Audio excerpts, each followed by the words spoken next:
Cleaning dishwasher filters. Here's how to clean your dishwasher filter. First, start by locating the filter. In most machines, you will find it in the bottom of the dishwasher. After you've located the filter, twist in a counterclockwise position to remove it.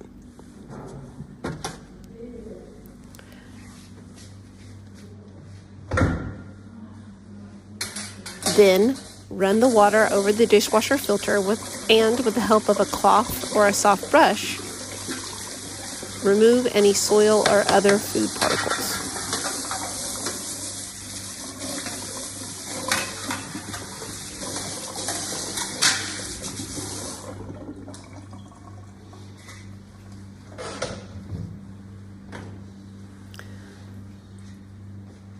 Place the filter properly back in its place, making sure it's locked.